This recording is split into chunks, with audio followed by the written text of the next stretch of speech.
Welcome to Kaumudy Global.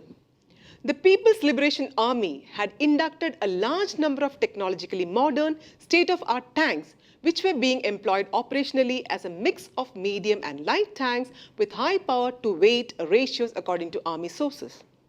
With the increased threat from China along India's northern borders likely to remain in the foreseeable future, the Army is launching Project Zorawar, the induction of indigenous light tanks for quicker deployment and movement in high-altitude areas. The project has been named Zorawar after Zorawar Singh Kaluria, a military general who served under Jammu's Raja Gulab Singh, known as the conqueror of Ladakh. These light tanks will be used to counter Chinese deployment of a large number of similar armored columns along the line of actual control. Sources in the defense and security establishment said that the Army has finalized the general staff quality requirements and will approach the Defense Ministry in September for the acceptance of necessity, the first step that will set the project rolling. The Army is looking at a light tank with a maximum weight of 25 tons with a margin of 10% with the same firepower as its regular tanks, but also armed with artificial intelligence, integration of tactical surveillance drones to provide a high degree of situational awareness and loitering munition, along with an active protection system. An active protection system is designed to protect vehicles from anti-tank guided missiles and projectiles away from combat vehicles. The Army also wants the light tank to be amphibious so it can be deployed across riverine regions and even the Pangong Tso Lake in eastern Ladakh. We will approach the Defense Ministry for acceptance of necessity as early as next month. This would be an indigenous project which will be designed and manufactured in India. We hope to have the production of a prototype and beginning of trials in 3 years from the sanction of the project, a source said. Sources further said that the proposed conversion of the Vajra tracked self-propelled artillery into a light tank has been shelved because it won't be able to meet the weight criteria that the Army is looking for.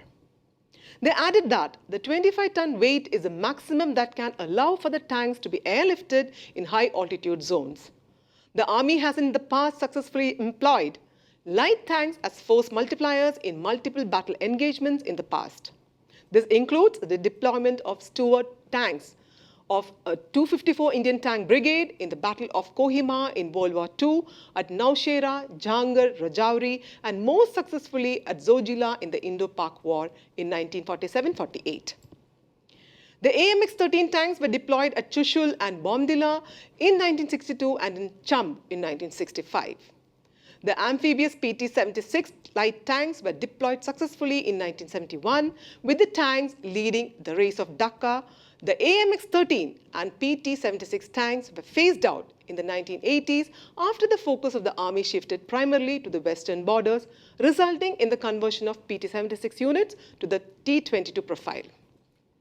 The requirement of a light tank capability, which had proved in the past to be a battle-winning factor for the Indian Army in mountainous and riverine terrain, had been voiced on numerous occasions since 1982, sources said.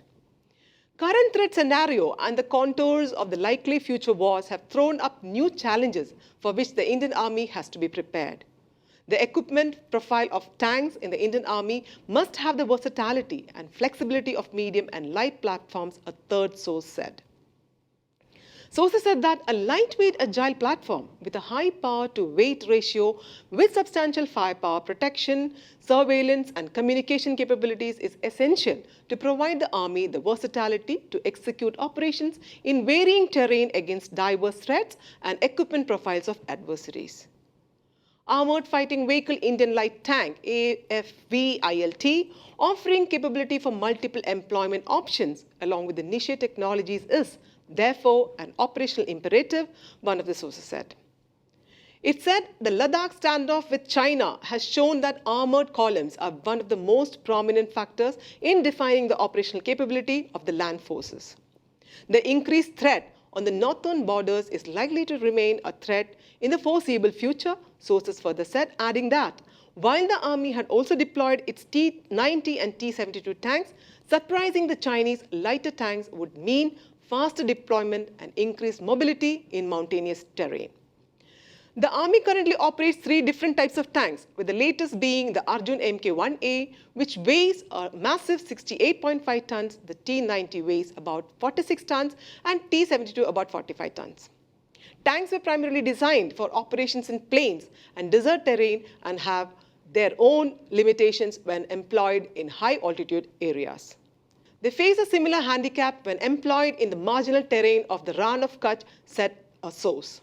It is therefore an operational necessity to procure light tanks to overcome the limitations faced by medium battle tanks and equip the Indian Army for all contingencies in HAA, marginal terrain and island territories, besides its utilization in the plains, semi-deserts and deserts, the sources added. Sources explain that the setback that the world supply chain has experienced in defense-related component supplies because of the ongoing Russia-Ukraine war has impacted both manufacturing and sustenance of the foreign fleet of tanks that India is currently holding. It's therefore essential to design and develop the light tank indigenously for the Indian Army, they added. The sources made it clear that India will not be going in for the Russian Sprut light tanks, but added that they are looking for something with similar capabilities. The Modi government had in March this year given an in-principle approval for the indigenous design and development of light tanks for mountain warfare. This move sealed the prospect of possible induction of the Sprut tanks that the Russians had offered to India during Defense Minister Rajnath Singh's Russia visit in 2020. This is Anjana signing off. Do like and share this video. For further updates, subscribe to Kaumudy Global.